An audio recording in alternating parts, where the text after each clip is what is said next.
ঘরে বসে আপনি আপনার হারানো সিম বন্ধ করতে পারবেন।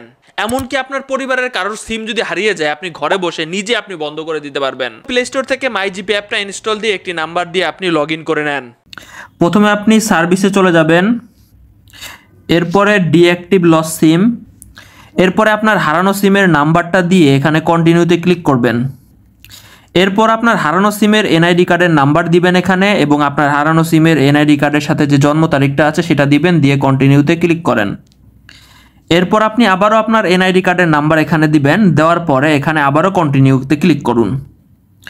এখন আপনি জাস্ট ব্লক লেখাতে ক্লিক করলেই সিমটা ব্লক হয়ে যাবে, বন্ধ হয়ে যাবে, চোর আর ব্যবহার করতে পারবে না।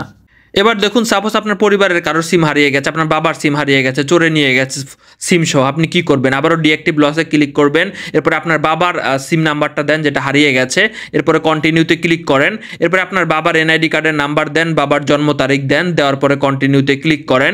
এরপরে আপনি এখানে আপনার এনআইডি কার্ডের নাম্বার দিবেন। মনোযোগ দিয়ে দেখুন, এখানে কিন্তু আপনার এনআইডি কার্ডের নাম্বার দিবেন। একটু আগে আপনার বাবার দিয়েছিলেন, এবার আপনি আপনার এনআইডি কার্ডের নাম্বার দিবেন, যেটা আপনি মাইজিপি অ্যাপে খুলেছিলেন যে নাম্বারটা দিয়ে, সেটা তো অবশ্যই আপনার এনআইডি কার্ড দিয়ে কেনা। এখানে আপনার আবারও বলছি, আপনার এনআইডি কার্ডের নাম্বার দিবেন, দিয়ে কন্টিনিউতে ক্লিক করবেন, এবং এখানে ব্লকে ক্লিক করলে কিন্তু ব্লক হয়ে যাবে, বা সিমটা কিন্তু আর কেউ ব্যবহার করতে পারবে না। বাংলালিংক সিমের জন্য মাই বাংলালিংক অ্যাপ 3 ডট মেনু, এরপরে হচ্ছে ব্লক সিম।